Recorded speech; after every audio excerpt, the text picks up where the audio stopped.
Before we start this video, I want to give 3 honorable mentions to 3 historical mysteries I find particularly interesting but didn't make the cut.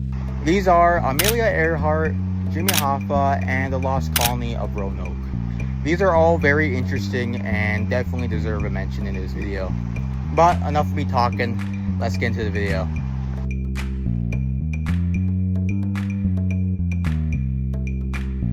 The year is 1912 in Frascati, Italy, as a relatively unknown antiquarian bookseller by the name of Wilfrid travels all the way from London and goes to a Jesuit library to purchase 30 old books and manuscripts.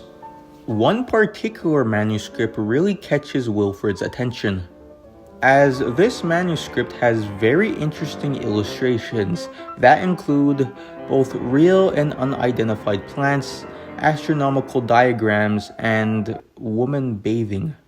And oh yeah, the entire manuscript is in this undeciphered language or code, which still to this day we have no idea what the manuscript actually says.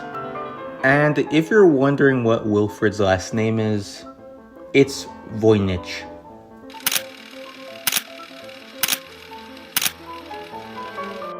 The Voynich manuscripts are personally one of my favorite mysteries to learn about, just because there's no clear answer to anything. We have no idea what the script actually means.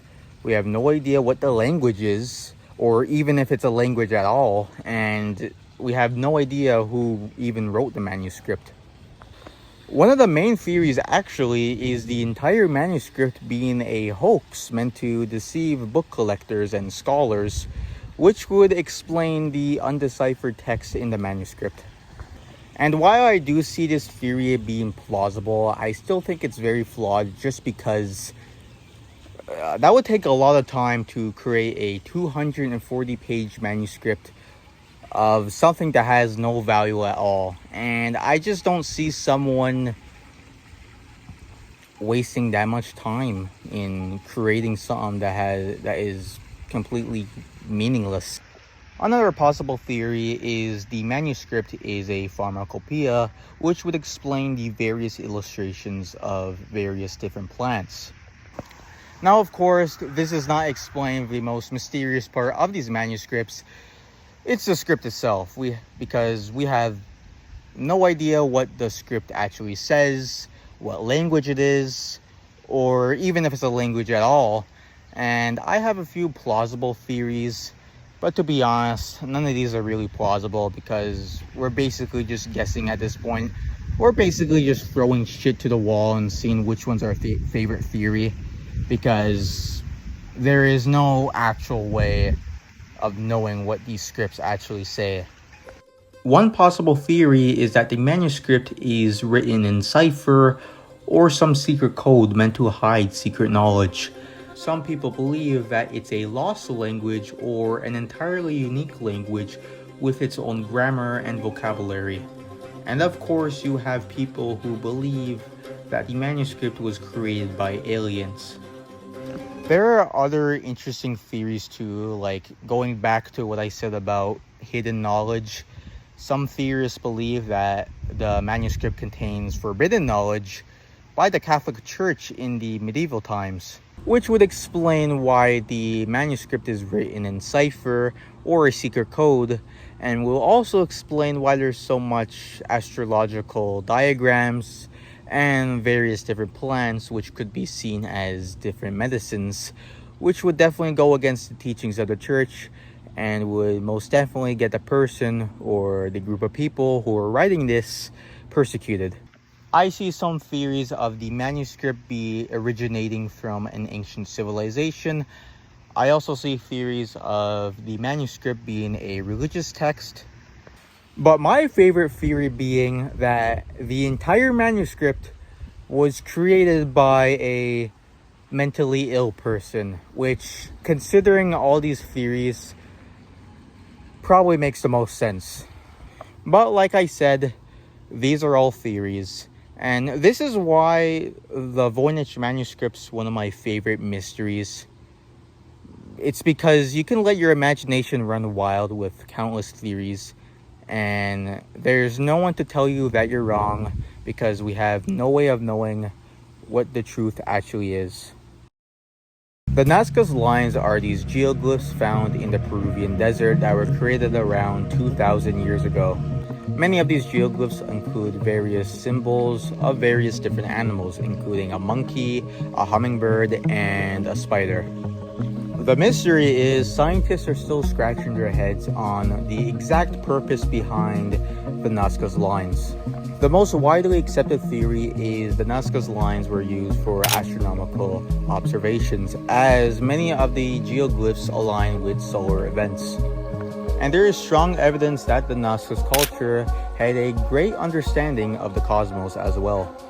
Another theory proposed by scientists is they were used for religious ceremonies, and another is they were used for irrigation. Now, those are the most widely accepted theories of the Nazca's lines, but I know what you guys are thinking. You guys want to hear about the aliens, so let's get into the alien theories. Now, the alien theory was first proposed by this guy, Erich von Däniken.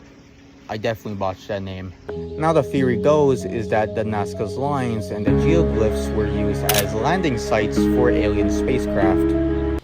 You also got this site, which many of the people who promote this theory say is an ancient astronaut.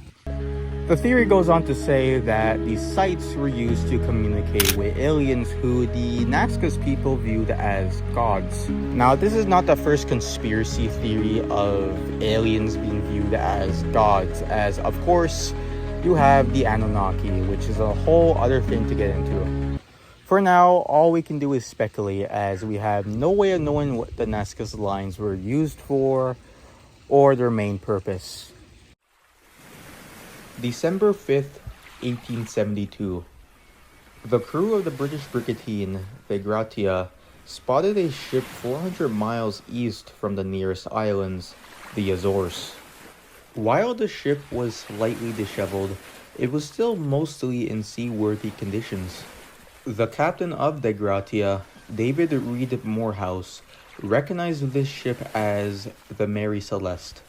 After boarding the ship, the crew found the Mary Celeste to be completely abandoned, as the 10 people who were on board the Mary Celeste were missing, never to be found again.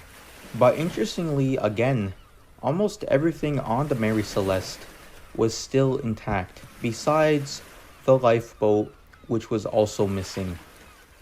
You know the drill. I'm going to share to you some of the more realistic theories of what happened to the Mary Celeste, and then I'll share to you the more interesting theories of what happened to the Mary Celeste and the people who went missing. Now, the most likely theory of what happened is there was an explosion scare due to the leakage of alcohol from the cargo, which led to the evacuation of the Mary Celeste. Another likely theory is that the crew evacuated due to rough sea conditions, as the area where the Mary Celeste was sailing was known to have stormy weather and rough waves. Now, getting into the more, I guess, interesting theories. Some people believe that the crew went missing due to a paranormal event, such as a giant squid or a sea monster. I see this as very unlikely, obviously. And of course, you guessed it, there's an alien theory. Some theorists believe that there was some type of alien abduction, which would explain why the crew members went missing and were never found again. But like I said, these are all theories, and we will never know what happened to the 10 crew members on the Mary Celeste. To conclude this video, I'm probably going to make a part 2 of this because, firstly, I love history and I love a good mystery as well. And there's so much more historical mysteries and just fascinating historical events that deserve to be talked about.